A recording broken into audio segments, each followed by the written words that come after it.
Hello दोस्तों, नमस्कार। मैं विकास आप सभी का स्वागत करता हूं आज के इस सेशन में।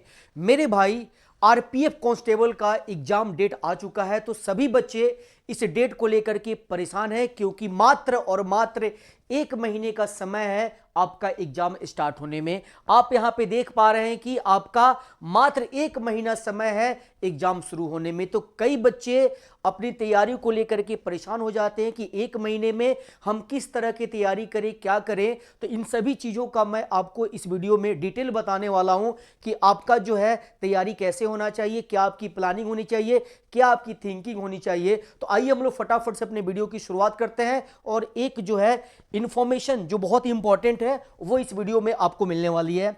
तो मेरे भाई, आपको सबसे पहले मैं बता दूं कि आपका जो एग्जाम है 2 मार्च से शुरू होगा और 2 और 20 मार्च के बीच में आपका एग्जाम होगा।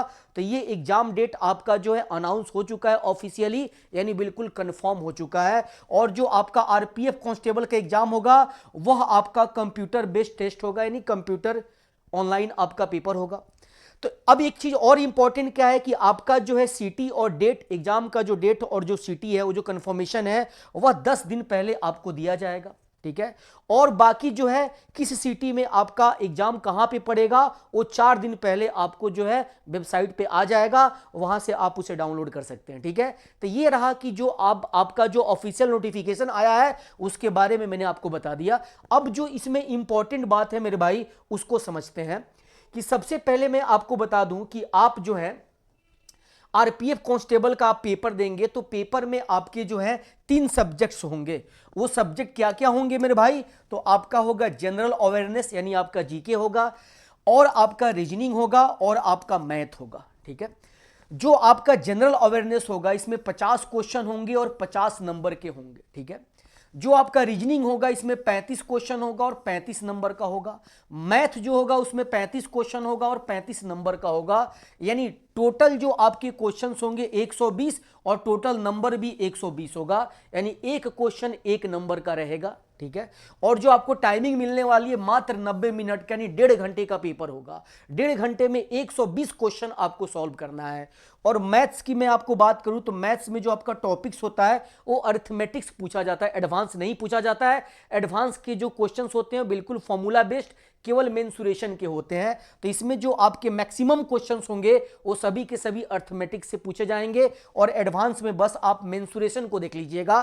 तो ये एक इंपॉर्टेंट पॉइंट है। और आपका जो निगेटिव मार्किंग है 1/3 का है। ठीक है। ये आपको समझ में आ गया कि आपका पेपर 1.5 घंटे का होने वाला है और 1.5 घंटे में 120 क्वेश्चन बनाना है। और इसमें मैथ और रीजनिंग की हम बात करें तो 70 क्वेश्चन है। तो जहां पे मैथ और रीजनिंग 70 क्वेश्चन है तो ये अपने आप में एक जो कंपटीशन है वो थोड़ा डिफिकल्ट हो जाता है।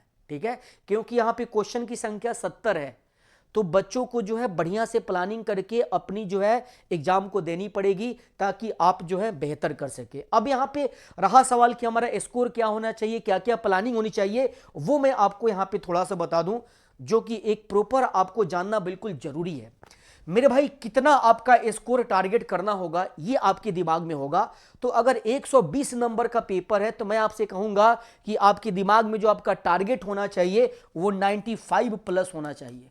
95 आप टारगेट लेकर के चलिए कि हमें जो है 95 नंबर लाना ही है, यानी 95 प्लस, यानी 100 को टारगेट आप रख सकते हैं। अगर ये आपका टारगेट रहेगा तो आपका सिलेक्शन हो जाएगा, क्योंकि नॉर्मलाइजेशन होगा, अलग अलग शिफ्ट में आपके पेपर होंगे, तो आपका जो स्कोर होगा कम और ज्यादा होगा। तो नॉर्मलाइजेशन होगा तो वहां पे जाकर के जो है आप जो है एक सेफ स्कोर तभी ले पाएंगे जब आप टारगेट लेकर के 95 चलेंगे। ठीक है। किसी पेपर में ये नीचे जा सकता है, किसी पेपर में ज्यादा जा सकता है, लेकिन नॉर्मलाइजेशन जब होगा तो आप जो अगर इतना टारगेट लेकर के चले हैं तो आपका जो है समझ लीजिए कि एक सीट आपका पक्का हो जाएगा। और इसमें जो आपको पता है कि 4200 टोटल वैकेंसी है और इसका 10 गुना लोगों को लिया जाएगा और ओवरऑल कट ऑफ सबका एक ही बनेगा। मतलब ओवरऑल जो है सभी का कट ऑफ क्या होगा मेरे भाई? एक ही होगा, क्योंकि जोन वाइज तो नहीं है, ओवरऑल सबका एग्जाम सेम लिया जाएगा। तो यहां पे जो कट ऑफ बनेगा सबको एक साथ कंपेयर किया जाएगा ऑल ओवर जितने भी स्टूडेंट्स हैं सबको एक साथ कंपेयर किया जाएगा। तो इसीलिए आपको यहां पे जो है अपना टारगेट 95 प्लस लेकर के चलना पड़ेगा, ताकि नॉर्मलाइजेशन होने के बाद भी आपका जो है एक सीट पक्का हो जाए, आप आराम से कट ऑफ को पार कर जाएं। तो ये एक रहा कि कितना टारगेट करें, इसका आंसर आपको मिल गया। उसके बाद आपको तैयारी कैसे करें, तो तैयारी में सबसे पहली चीज जो है मेरे भाई, मॉक टेस्ट ज्यादा से ज्यादा लगाएं। मैं ये कहूंगा कि आप जो है कम से कम एक मॉक टेस्ट आपको डेली लगाना है, कम से कम एक मॉक टेस्ट आज से ही आपको डेली लगाना है, ठीक है। तो ये मॉक टेस्ट आपको लगाना है। 30 दिन आपको मिला हुआ है एग्जाम में, क्योंकि फरवरी 28 दिन का ही है, तो मात्र और मात्र 1 महीने का समय आपके पास बचा हुआ है। 1 महीने में आपको टेस्ट डेली लगाना है, और उसके बाद चैप्टर वाइज आपको रिवीजन करना है। चैप्टर वाइज आपको रिवीजन करना है। 2 काम डेली करने हैं आपको, एक आपको करना है डेली मॉक टेस्ट लगाना है, और चैप्टर वाइज मेरे भाई रिवीजन करना है। मैं ये मान के चल रहा हूं कि अभी तक जो बच्चे इसका एग्जाम देंगे वो पहले से तैयारी कर चुके हैं। उन्हें अपने स्पीड को बढ़ाना है, अपने फ्लुएंसी को बेहतर करना है, तो उसके लिए उन्हें डेली मॉक टेस्ट लगाना होगा, और उनको मेरे भाई डेली चैप्टर वाइज रिवीजन करना होगा। ये 2 बात बहुत ही इंपॉर्टेंट है जो मैंने आपको बताया। और एक चीज आपको और करना है, जैसे कि मान लीजिए आपका जनरल अवेयरनेस है, आपका रीजनिंग है और आपका मैथ है, तो आप जो है डेली यहां पे जो है मैथ के, आपको पता है कि रीजनिंग के 35 क्वेश्चन है, मैथ का भी 35 क्वेश्चन है, और इसके 50 क्वेश्चन है, ठीक है।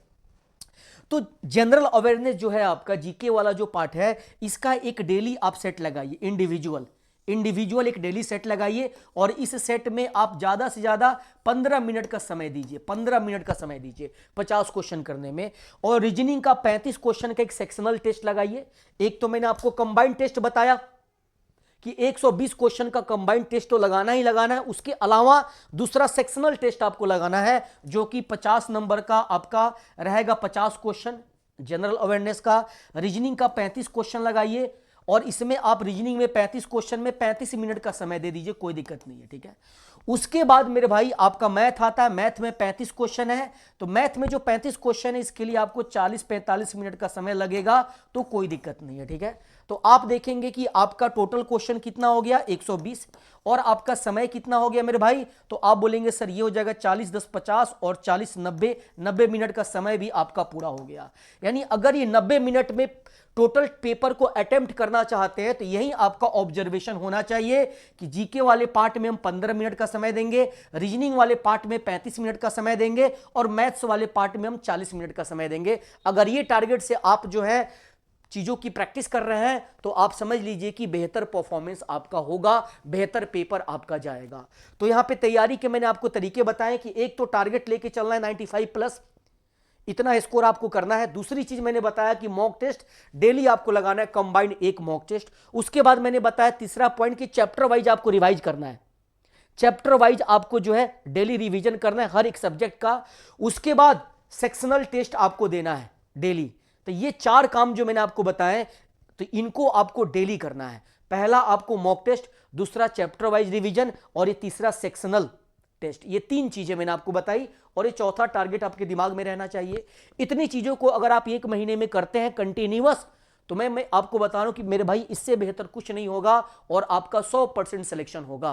तो मेरे भाई बिल्कुल एक प्रॉपर आइडिया मैंने आपको दिया कि इस 1 महीने में आप अपने आप को कैसे तैयार करेंगे, कैसे अपने आप को तैयारी में रखेंगे, ये बहुत जरूरी था। तो सेशन अच्छा लगा हो तो मेरे भाई लाइक कीजिएगा, अगर नए बच्चे होंगे चैनल को सब्सक्राइब कीजिएगा। फिर मिलेंगे हम लोग एक नए अपडेट के साथ। जय हिंद दोस्तों।